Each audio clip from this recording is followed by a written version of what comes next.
Welcome back to Couch Conversation and Cocktails. I am Kiara Johns. And I am Angela Burgess. And today's question is actually going to do today's question. We forgot to give them the clip notes about the conference. So before we get too deep into the question, I do want to remind you all that we are hosting a conference April 12th at the Macedonian Culture Center. It's called The Strong Black Woman Healing the Little Girl in You.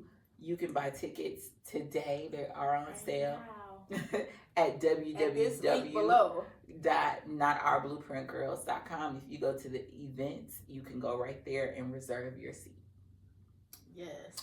All right, now we can jump into our question. Let's go. All right, you ready for this one? Mm-hmm. All right, write about 3 things you've accomplished that would make your younger self proud. Oh, got 3? 3. Give me 3. So... Or I said right, I mean speak. Yeah, no, I speak. The fact that I'm not a people pleaser anymore. People pleasing, all right. That's one. 2, that I feel like I'm bold now and I don't let fear stop me. Okay. I don't know where that came from, y'all. Boldness. 3, allowing myself to be emotionally expressive. Emotionally expressive. So not people pleasing, emotionally expressive, and boldness. Mm-hmm. I think that's really good. Can I ask a follow-up question? Oh, yes. All right, yeah. So because you said not people pleasing and then emotionally expressive, did you or do you feel that those 2 may have been linked in some way? Yeah. Did you feel like it was safe to, show emotions? I guess what I want you to dig into a little bit is like, what do you mean about being more emotionally expressive, right? Is that a reason why you didn't like show emotions because you were afraid of how people would respond, or all of it? So I would be like afraid of how people will respond. I don't want to make you feel bad, this or that, and also it's just something my family didn't do. Okay. Like we could be happy and maybe a little bit mad, like occasionally, because you be mad, you get in trouble, you get something to cry about.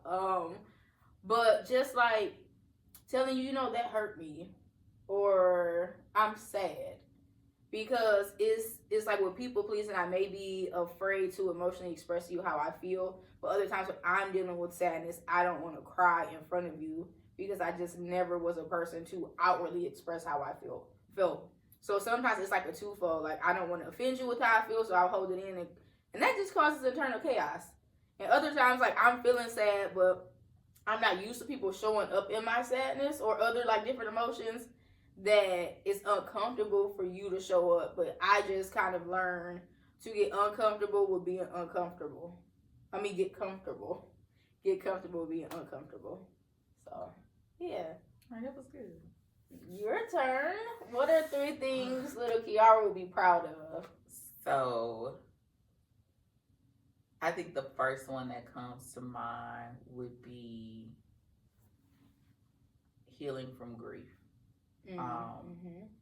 So, my grandmother, who helped my mother raise me, I told y'all in the last episode that my mom got pregnant with me when she was 14. And then by the time I was 12, my grandmother, she had passed away. And so she was like a second mom to me, because my mom was so young. And when she passed away, like, I didn't realize, no one sat down and like told me like what death was. I just knew that she was there one moment and then the next minute she was gone. And then immediately after she died, I think she died like December 1st. By December 9th, my great-grandfather had passed away.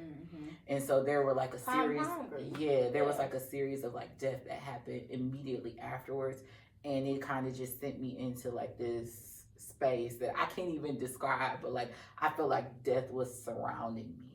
I used to cry at night, afraid to go to sleep because I felt like I was going to die in my sleep, because that's how my grandmother passed. Yeah. And so I think that that's one thing that like little Kiera would be proud to know, that like I've learned different ways to cope and different ways to grieve, and that it doesn't get easier, but that I survived it, because she didn't think that she was gonna survive. That is so profound. It's gonna make me cry. No, but listen, you can emotionally expressive. It's okay, because talk, like somebody needs to hear that, like when even then when things are get hard, you're still gonna survive. And that's when I encourage people and say you survived 100% of your worst days if you're still here. Mm-hmm. It's hard, but you don't have to be strong and save face and put on this mask to be like, no, what I'm saying, I lost my grandmother and I lost somebody else like right after. That's compounded grief. That's trauma. You know, I'm proud of you. Thank you. I think okay. So that's my first one. My second one would be that God's miracles did continue to follow me. Right. So, and y'all know, y'all will find out more because we are your keynote speakers for the conference. Surprise. But you all will find out more about like our stories, our testimonies. But another one of my like major testimonies, even growing up, you know, in the inner city in Detroit, to a, you know, single mom. She was a teenage mom, product of a teenage pregnancy. I also grew up in like what some would consider like extreme poverty. Right. But I do remember times where, or not times, like I remember God's presence, and I remember seeing the miracles of God that kept and covered me and provided for me and my family.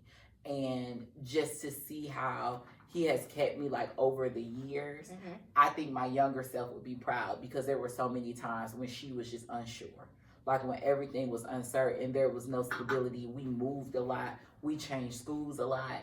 You know, everything was kind of like upended. And so just to see how God has like fortified us and strengthened us, and how things are drastically different from how they were. Like that stability that he provided that I sought after, but I did not see as a child. I think that will bless her.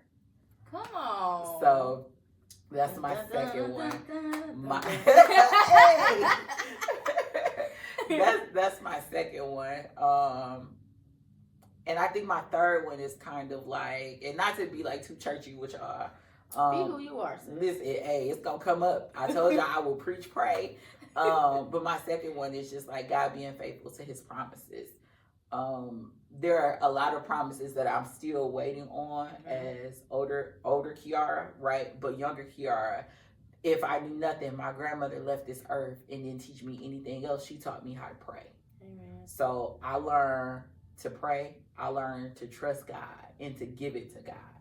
And there were like storms that I went through as far as like relationships with men, relationships with my parents, but just knowing that like even in all of that, God was consistent. Like he promised to never leave me, to never forsake me, and he did just that. Like he never left me, he never forsake me. Still had to go through some stuff. I know Sarah J, she said, I wish a weapon would. Well, a couple weapons did. A couple weapons did, right? They formed, but God was faithful in his promise to not allow them to prosper. I love that. And so she would be proud, like, girl, you ain't know how you was gonna make it in. Some stuff that tried to take you out, but it did not. And so, yeah, that's where I'm at. Come on, that's where I'm at. That is real good. That blessed me because it's like I feel like each one it was a common theme of I went through a lot, but I'm still here.